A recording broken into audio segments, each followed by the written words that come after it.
Hi, I'm glad you could join me today. Today we're going to make a little cookie called vanilla cookie. It's a soft, easy to bake cookie, and they're good if you want to use them, save them, grind them up later and make a nice crust for a cheesecake or some kind of cake that has a crumb crust. But they're tasty on their own as well. They're easy to make, like most of the things we do. So we're going to get started and let's bake. In this bowl I have 1/3 of a cup of butter. You can use margarine or shortening, whatever you like. This has 1 cup of white sugar, which I'm going to pour in there right now while I'm talking about it. I have 2 cups of white flour, 2 teaspoons of baking powder. I have 2 teaspoons of vanilla extract, 1 beaten egg, and 1/4 cup of milk. That's all that's in this cookie for this recipe. So I'm going to cream this butter and sugar together, and then we'll go from there. Alright, now I've got this all creamed together. You can see the sugar and the butter's been creamed together. At this point I'm going to put the egg in there, scrape it out. I used a fork to beat that up a bit first. I think everybody's pretty well sure of how you beat an egg, so I didn't think I needed to show you that. There we go. And I'm just going to stir that around a little until it's blended. Next I'm going to add the vanilla and then the milk. Vanilla, and then a little bit of milk. It's 1/4 cup. Now these cookies have to bake at 300 degrees for about 18 minutes, and you need to use a parchment paper or a greased cookie sheet to put them on. And they are quite firm when they cool off, so you can either keep them in a little plastic container or a regular cookie jar, or you can put them right straight after they've cooled into the deep freeze and take them out as you want to have a few at a time.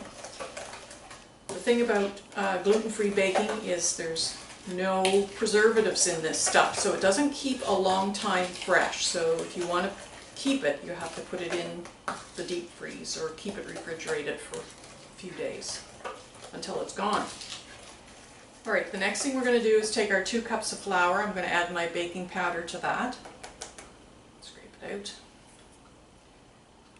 And I'm just going to sift it into the bowl.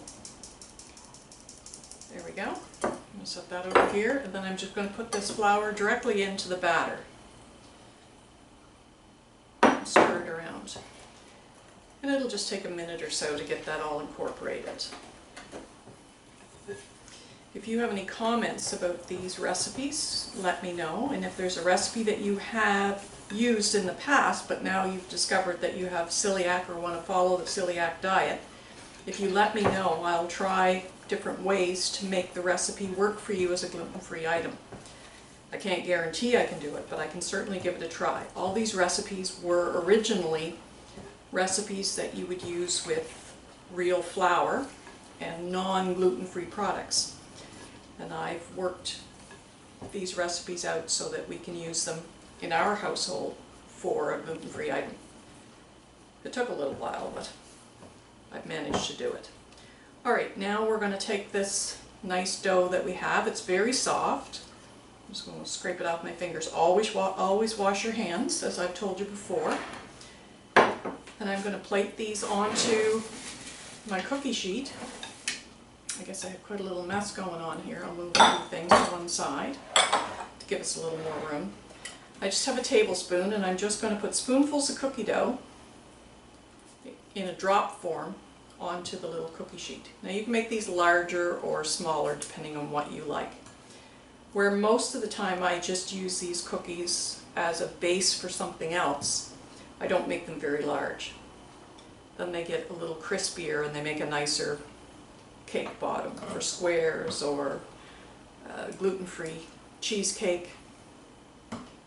Or if somebody shows up and they want a cup of tea or coffee, I just put a few of them on a plate and they're good to go. Most of these recipes as well, most people can't tell that they're a gluten-free product when they try them. I know you find that hard to believe, but it's true. Now there are some people with a very superior palate that can identify it immediately, but most people can't. Alright, I'll just put out 3 more cookies on our little tray here. Then I'm going to put them in a 300-degree oven for 18 minutes. and we're good. Perfect. And they're just going to bake in the oven. Well, thank you for watching, and I hope you enjoy this recipe. The recipe will be in the video description below, and any questions, please leave us a comment.